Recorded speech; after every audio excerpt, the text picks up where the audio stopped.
she said that grief is not an emotion, it's an experience. And part of that experience are our emotions. And we tend to focus on the emotions of depression and shock. And the common 5 or 7 that we've been taught, right? But there's also bliss, there's also elation, there's also release, there's also compassion on a deeper level than we've ever felt before. So now when I think about grief, I think of it less as an emotional experience, but as an experience that encompasses all of our human emotions.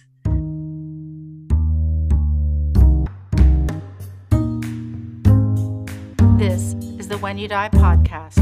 If it has to do with death and dying, we're talking about it. I'm Johanna Lunn, your host today. With me today is the grave woman, Joelle Simone Anthony. Joelle is a licensed funeral director, embalmer, sacred grief practitioner, end-of-life educator, and YouTube vlogger.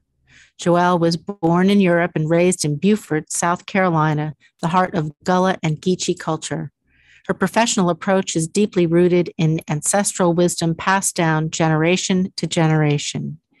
Spirituality, the sacredness of death, caring for those in transition, and supporting her community through grief have always been an important part of her life. You can find her right now talking with me and at her website, thegravewoman.com. I am so happy to be talking to you, Joelle, partly because I'm a big fan of your advocacy and your education and the little I understand of the way that you approach death care. Truly a compassionate person. I think as someone on the planet, like so many of us that have had significant losses, I know what a difference it can make to have a truly caring and compassionate and spiritual person help guide families in their time of need. So I'm really happy to be talking to you and just really a fan of all the things that you're doing. So I want to drill down a little bit on your experiences and where you come from, what you think is important going forward. Well, firstly, thank you so much for your support of the work. It's so interesting when people say they're fans because I'm like, what?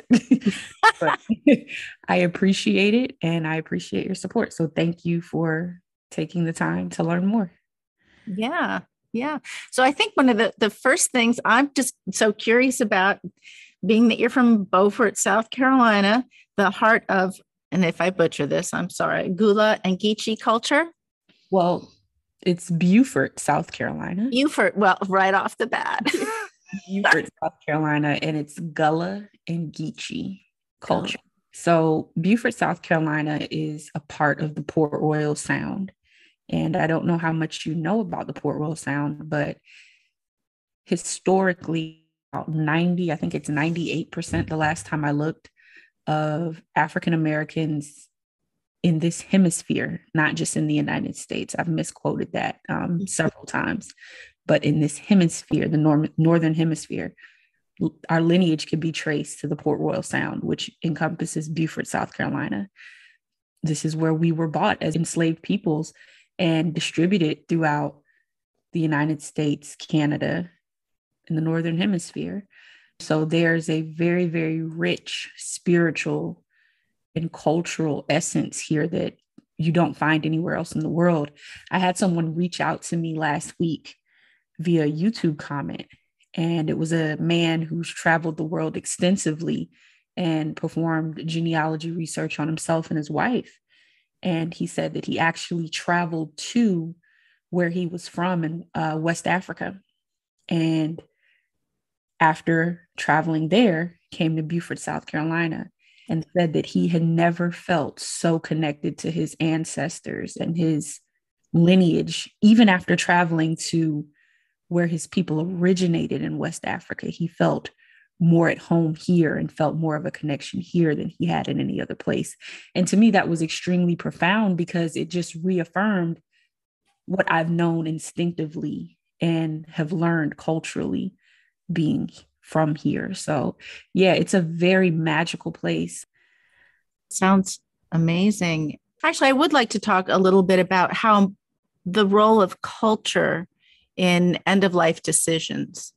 I kind of have a feeling that oftentimes people think it's a one-stop shop and there's religious differences, but culture plays such a key role in our lives. And television kind of homogenizes a lot of us. And so we forget, where do we come from? Right. And a lot of people, like you said, with television, develop some type of identity with the way that they see themselves represented in the mainstream media without necessarily doing research, either through storytelling with their elders or reading, at libraries. I remember when I was a little girl, I used to love to go to the library and just flip through the articles and the information that was there. But a lot of us, we build our identity based on what we see on social media and television. But you're absolutely right, especially working in death care. I have to be so sensitive to the cultural nuances of the families that I'm working with, because a lot of times the religions and the cultures go together. But imagine working with traditionally Southern white Baptist family who has cultural ties to Ireland. Just there's so many different nuances there. So yeah, you're absolutely right in that. And it affects so many different things, not just with the funeral planning, but the grief aspect, like the way that we interpret and identify with grief and what that journey looks like for us. I'm a big advocate of healthy grieving, being able to be conscious and aware of death as part of life, and that we have structures around us, whether it's you're planning for your death or that when you die, the death care community can make a huge difference in setting the ground for healthy grieving within a family. And so I do think that starts well before someone dies, but sometimes it really only does after they've died. What do you think can make a difference in terms of a grief journey for a family? What I've seen and what I've witnessed when working with client families, not just individuals, is that when someone passes away, something inside of us clicks and we want to know more about where we come from. I think grief is the catalyst for that, especially with people that are my age, not quite outside of the millennial generation and not quite, I think it's like Gen Z or what's the next one after that? Yeah. I can't keep up. But like I said, with television and social media, for us, it's like, okay, this is who I am. These are my peers. This is what we do. But then grief kind of snatches us back into reality to say, you know what, there's more to the world than what's inside of this screen that I look at every day. So who am I? Where do I come from? What did my family believe? What did my family want? And then I think something that I've seen shift with COVID and maybe just a little bit before is that there's been like this whole cultural pride explosion where it's not just Black people, it's not just Mexican people, it's not just Cuban people. It's like, we don't have to identify with European standards of beauty, European standards of culture, European standards of anything. I want to celebrate who I am as an individual. And I think grief is also a catalyst for that exploration as well.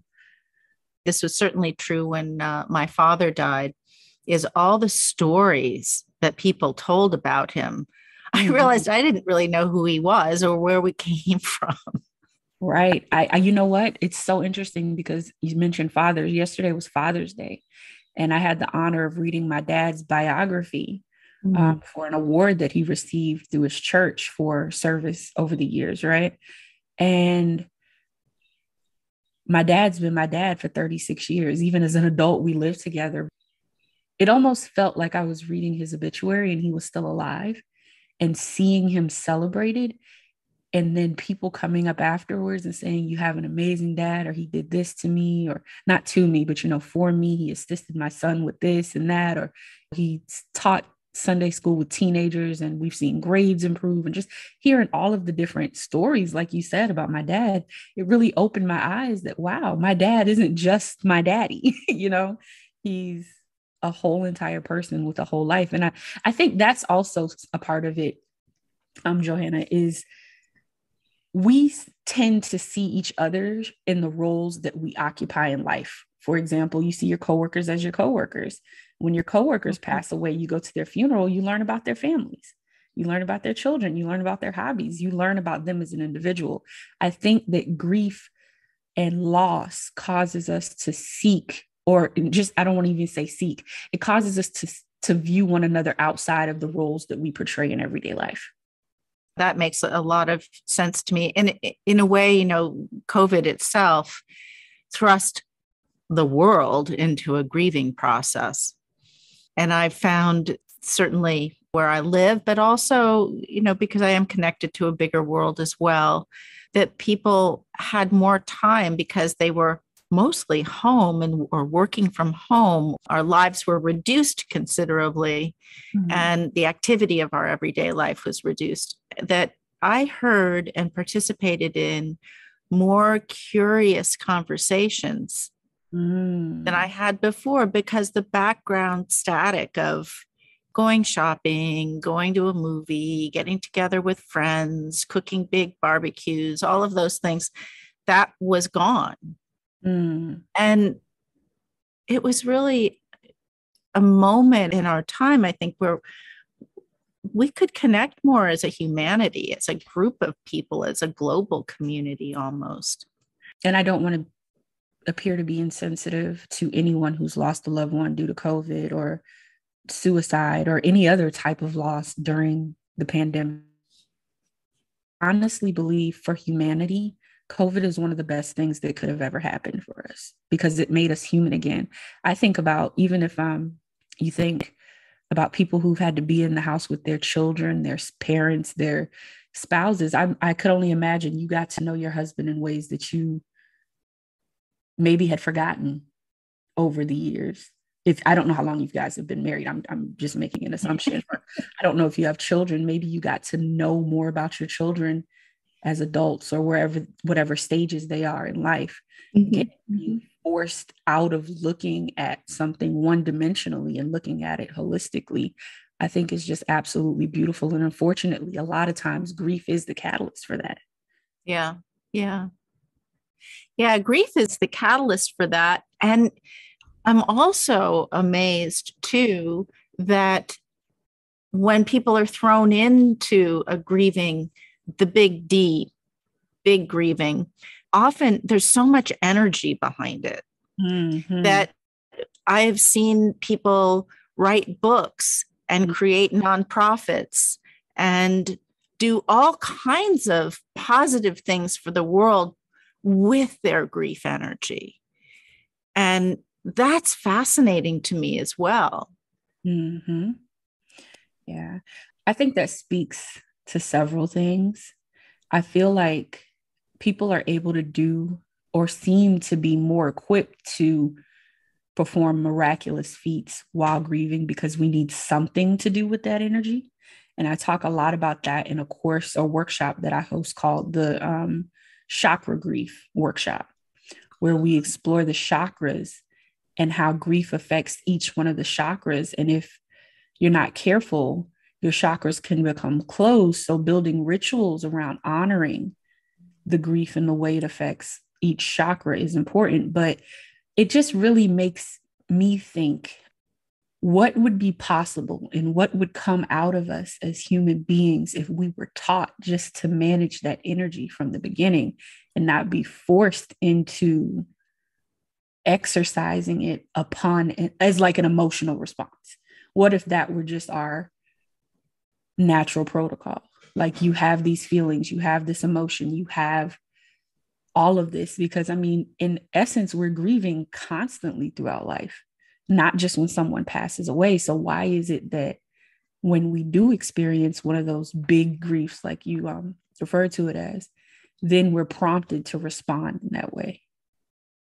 When I was 19 and I lost my mother, I didn't even know grief was an emotion.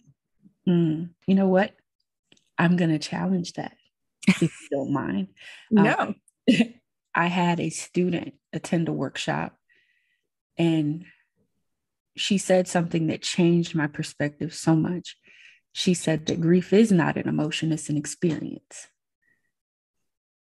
And part of that experience are our emotions. And we tend to focus on the emotions of depression and shock. And the common 5 or 7 that we've been taught, right? But there's also bliss, there's also elation, there's also release, there's also compassion on a deeper level than we've ever felt before. So now when I think about grief, I think of it less as an emotional experience, but as an experience that encompasses all of our human emotions. Oh, that is a really great way to think about it. And so is that to be in that time accessible to that full range? Like, what would healthy grieving be from that point of view? You know what? I don't know. I honestly don't know. I think that whatever your grief looks like, it's healthy. However, your behaviors during that time could be unhealthy. You can be having a completely, I don't want to use the word normal or natural, but you could be experiencing grief, which is experiencing loss, and become an alcoholic. You can be experiencing grief or having the experience of grief and become a Nobel Prize winner.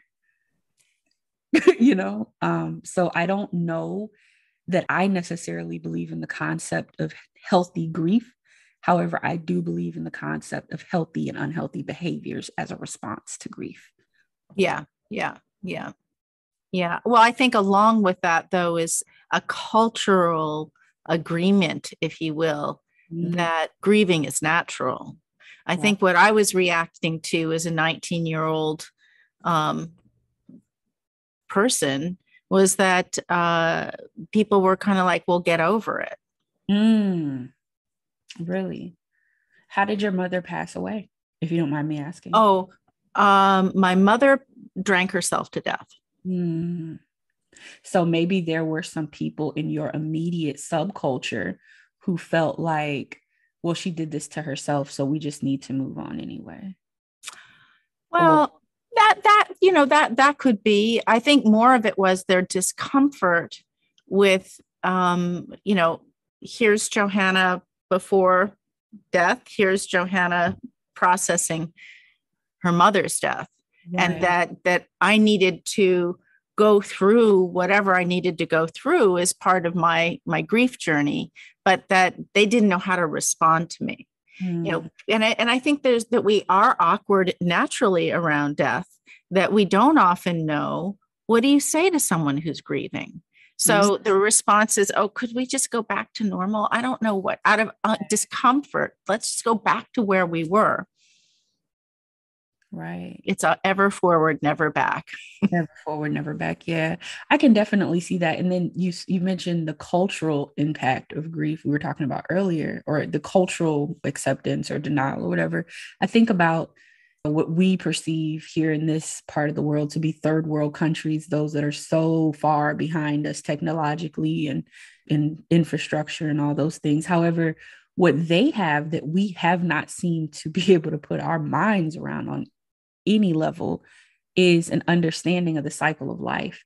And so their culture is celebration. I've worked with people from Caribbean and other countries where death is celebrated and it's a party. And even though you're sad, you're rejoicing because you know that this person has in some way elevated or progressed into a level that we all aspire towards.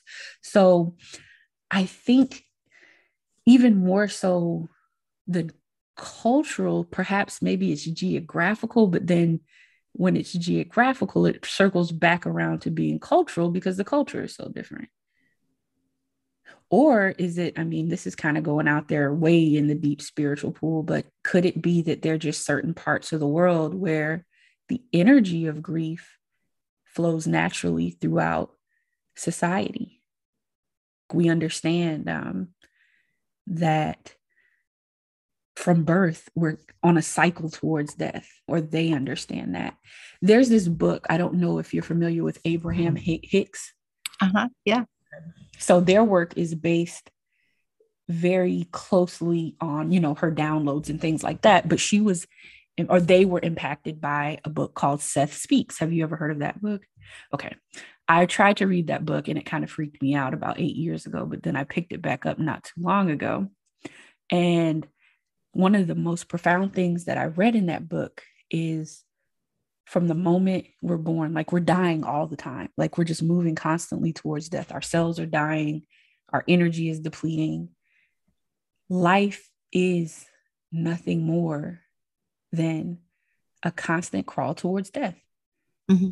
And who says that that's a bad thing? Mm-hmm. So why should our response to that be so violently sad? Yeah, I'm right there with you on that. The first film in the When You Die trilogy asked the question, does consciousness continue after death? And I think exactly what you're saying is that things are constantly transforming. Our cells are turning over. I can't remember every however many days or weeks. We're continually not who we were from a biological point of view. Right. That question, is there consciousness after death? I believe so. I definitely believe so, because I believe that everything is one. And maybe it's not in human form, but the trees have been here a lot longer than you and I have. However, if you're still enough and quiet enough, you can tap into their energy, or the ocean or the beach or the sun or the moon. So why wouldn't there be a continuation for us? I know that you put it out on your YouTube community about what would 15 seconds of not grief or relief of grief feel like, and what would the button look like? I'm getting that backwards a little bit. Oh no, if there was a button, you got it on the head. If there was a button that gave you 15 seconds of just relief from whatever your grief experience is for that moment, what would that look like for you? And so maybe it's those things. Maybe it is a robin that lands on the bird feeder. Yeah. I think for me, that button would look like just 15 seconds of the sun warming my body outside. Yeah. And then that kind of makes me think as well, we talked about culture. In my culture, we believe that the ancestors, those that have passed on, still communicate with us daily or in any moment, and we can call upon them for guidance and direction and help. There has to be a level of consciousness there if we believe that they're responding to us. Or is consciousness a very limited term for what we can interpret in this realm? Perhaps it's just a state of being that looks different than anything that we can conceptualize. I think the older I get, the more I realize how much unnecessary emphasis we put on our bodies. And I think, just much like how we said grief is the catalyst for looking at others through a lens that differs from their role in our lives, I think age is the catalyst for looking at ourselves through the lens of our essence and not necessarily our physical form, if that makes sense. And I know that there are several cultures throughout the world that put no emphasis whatsoever on the physical body. Like the Tibetan monks, they'll throw the bodies of those that have passed away from the mountain as a sign of the body is nothing, the spirit is free now. There's no fear in us doing this. There's no disrespect or disregard for human life, because this was only the vessel for the form that the spirit took in this realm or this period of time, and now it's free. I know that there are cultures that, many cultures that like to leave the body after death for a day or 3 days. And I think that's kind of an interesting practice. Have you come across much of that? Yes, there is a group in Atlanta, and I haven't worked with them specifically as far as caring for their deceased. However, they did reach out to me because they wanted to perform home rituals and vigils and things like that. And I told them it was something that we would happily provide, but I don't think anyone has passed away since that conversation. And so we haven't had the opportunity to actually perform the service. But that was one of the things that they were having a hard time finding, was a funeral home who would allow them to basically access the funeral home for 3 days nonstop, or a funeral director that would be in the home with them for 3 days, just performing their rituals and just letting the body be. I think that's a very, very interesting concept of as well, because I can tell you from personal experience, not like on a ghost or paranormal level, but there is an energy around deceased bodies, especially when we were picking them up from the hospitals and they've passed away a few hours earlier, or retrieving decedents from car accidents or passing away in their home. There definitely is an energy present, and it travels with the body. I don't know whether it is the spirit of the individual, the spirit of the angels and ancestors, the spirit of God. It could be anything. I don't know. I don't want to put a name on it, but I think that there's definitely some validity to that practice. We talked about culture and societal influence. Death care has become so rushed. Like, how many people can we embalm in a day? Or, what's our bottom line? And this person just passed away and we need to get them in and get them in the funeral home and get them embalmed because we have 10 other families coming in today. And I think that there's definitely a need for more pause, to allow families to spend time with their loved ones, perform rituals. I encourage families to participate in final cleansings and doing hair and dressing and things like that as much as I can within the law. Right. I just think that the process is so rushed. You have to rush into the funeral home and make all these decisions and arrangements, which further complicates that experience of grief. Right. Because it's almost like, yes, this person has passed away, but then they're literally being snatched through this process. And I don't think that's good for their energy or ours. And I think that brings us to another thing that I think that you're a pretty big advocate of, is pre-planning. Oh, definitely. As much as you can. And I want to just clarify that you don't have to have money to pre-plan.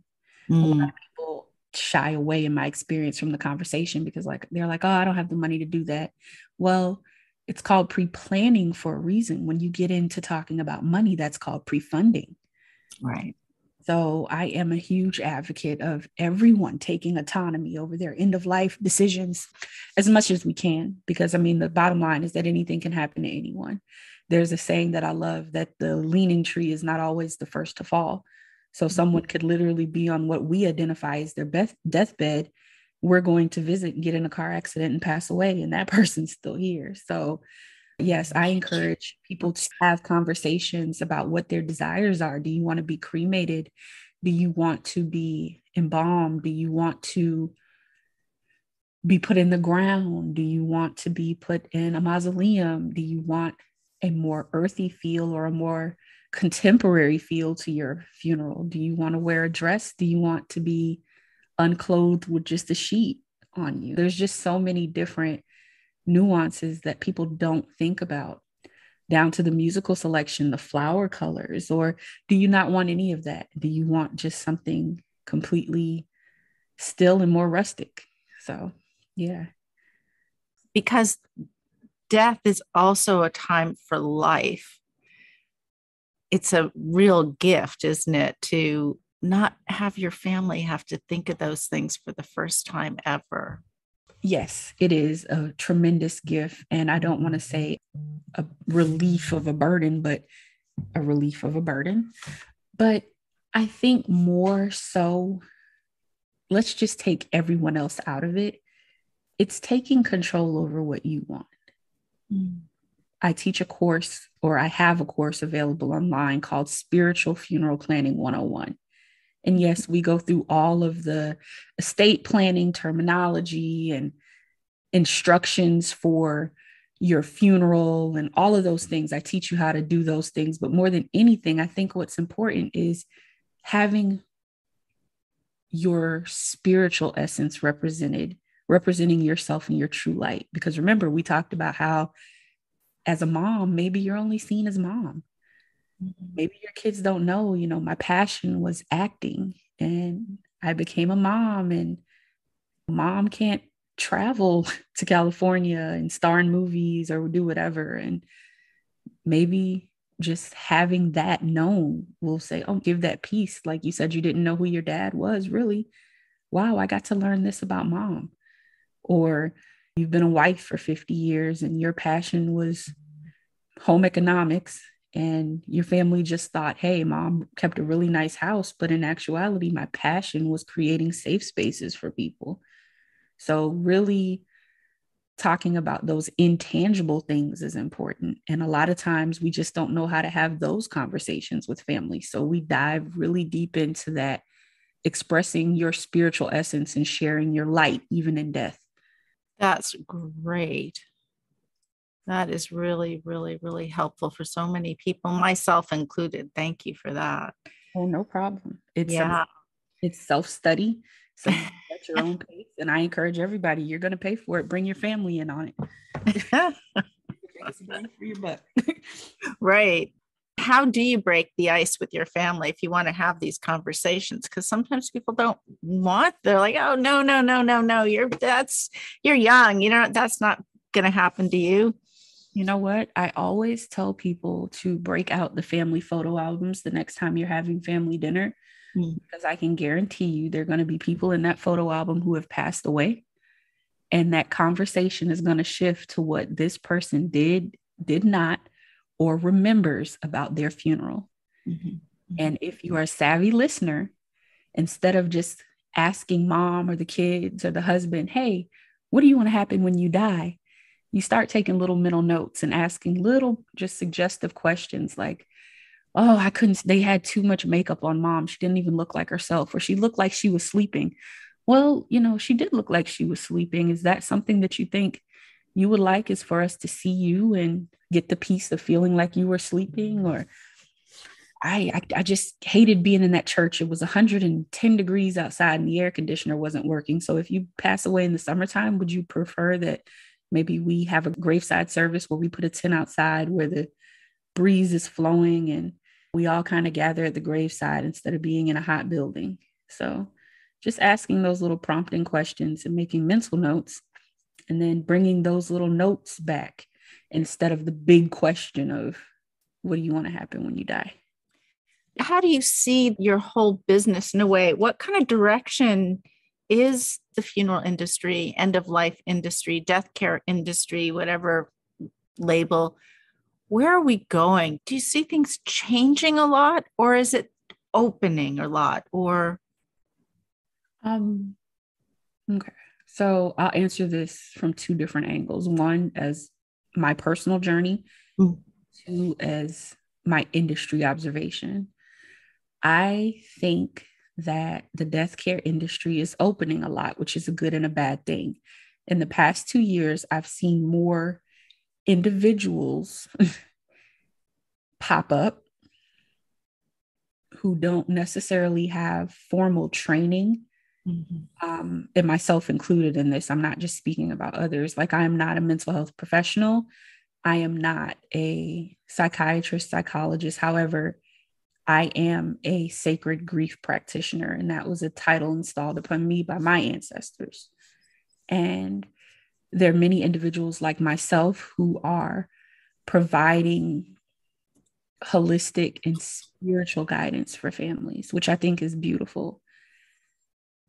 I do worry that without some level of professional backing, there's the potential for more harm than good to be done. For instance, I'm a licensed funeral director, so I can speak professionally from that perspective and incorporate the spiritual guidance from that perspective, right? Mm-hmm. However, if someone just is, saying, you know what, I lost my mom and I want to help others through this process, maybe you're in a state that doesn't recognize what you did for your mom. So you're giving people a sense of false hope. So I think that our industry is going to become a lot more regulated. I think that people in the next 10 to 20 years are going to be seeking resources to deal with a lot of unresolved grief, stemming from the fact that they weren't able to truly practice their cultural traditions due to COVID. There are going to be a lot of mental health ramifications for that, I honestly believe. I don't know what the funeral industry's response to that will be. But I also see, I spoke about this about a year ago. Transhumanism is going to change the way that we're trained as professionals. And what I mean by that, there's a lot of technology that's going to be going into the bodies. And our chemicals may not respond the same way with those devices or with that technology in our bodies. And it's going to cause the way that we practice and what death is considered to be to change drastically. Wow. Yeah. Yeah. I mean, it certainly would affect. Wow. I hadn't thought about embalming fluids and human implants and things. I know it can affect cremation, but it is a whole nother way of thinking about what it is to be human, isn't it? Or what it is to die. What it is to die. Like, yeah, I mean, that's just a rabbit hole that we could talk about for another 5 hours. But yeah, I don't at all feel qualified for that one myself, but I'd love to listen to it. And I think that in itself is going to change cultural, religious, and societal perspectives. And I don't know whether it's going to be for the better or for the worse. Yeah. Yeah. Well, I think one of the other things that's really challenging our end of life scenarios is the fact that medicine has come so far that we're able to diagnose many, many potential ways of which a person could die. Mm-hmm. So you might have dementia as one, but then you've also got heart disease and a particular kind of cancer and something else, and people having to choose their care at end of life because our sophistication with diagnosing, it really changes a lot of decision making that we individually might make or as a family might make. Very true.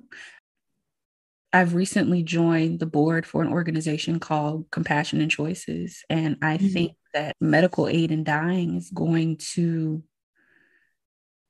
become more accessible for those that are suffering at the end of their lives.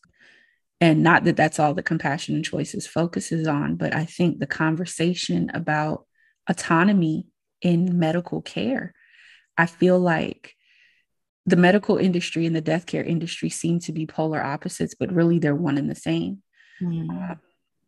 Because you can't have one without the other. One is truly fighting away from the other, and one is in response to the other. You talked about medicine.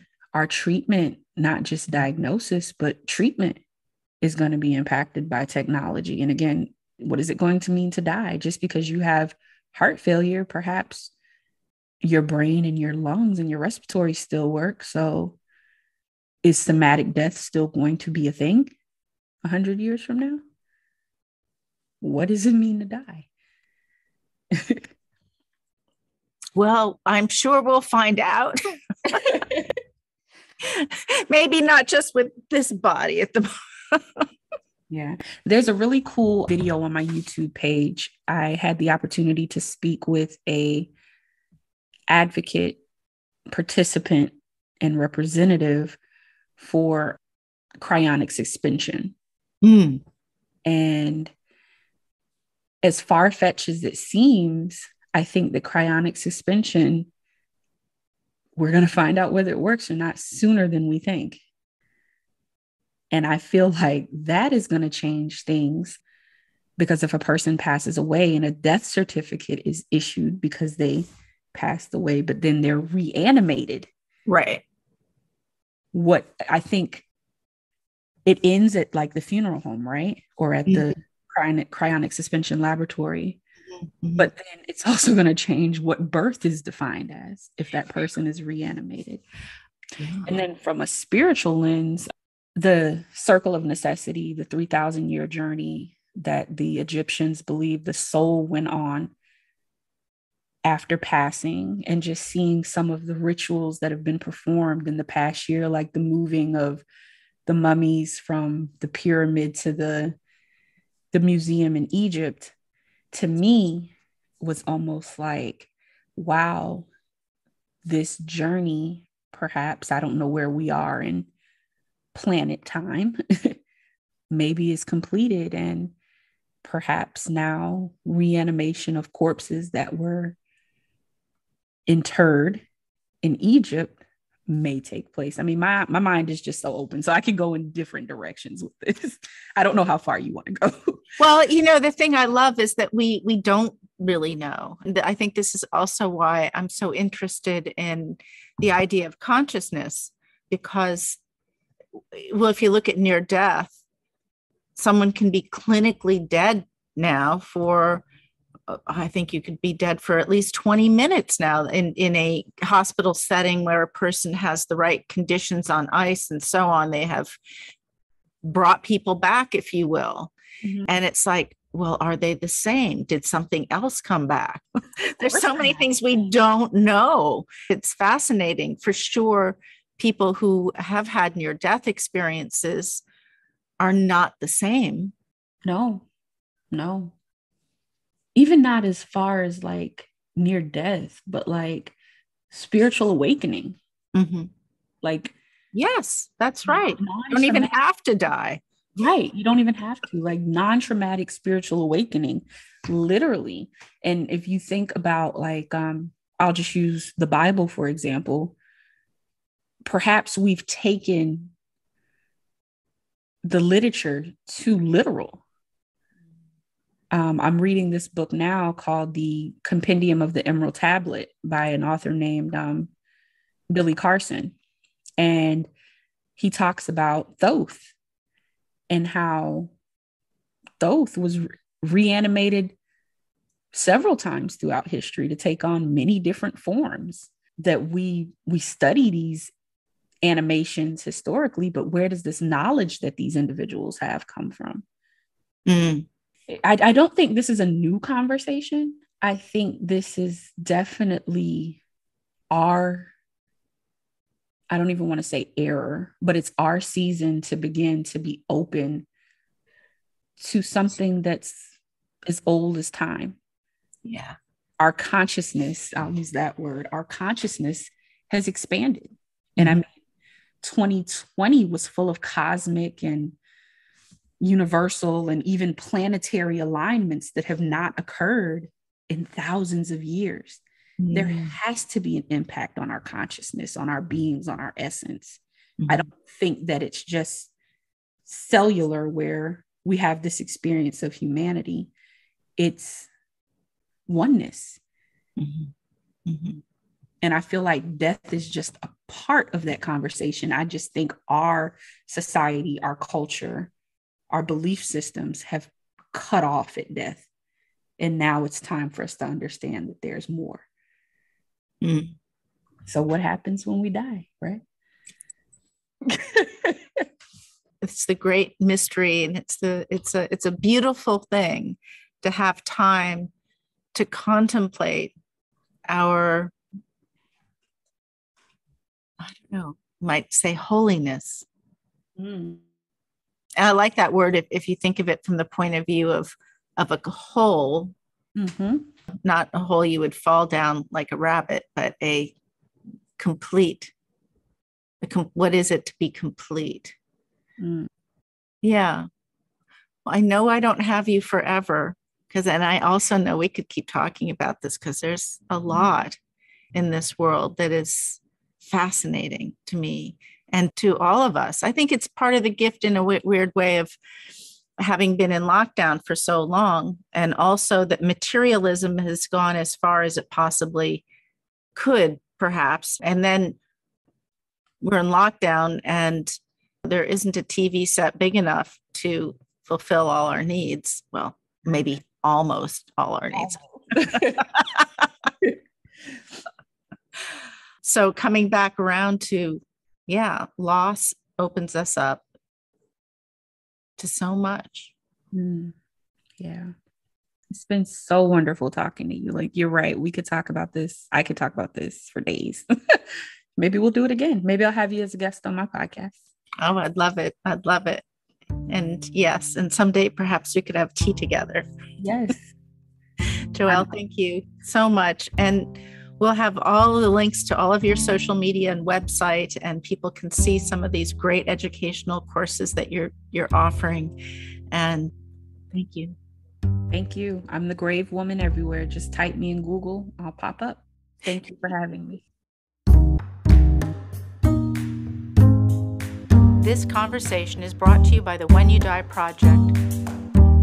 From existential afterlife questions to palliative care and the nuts and bolts of green burial. If it has to do with death, we're talking about it. When You Die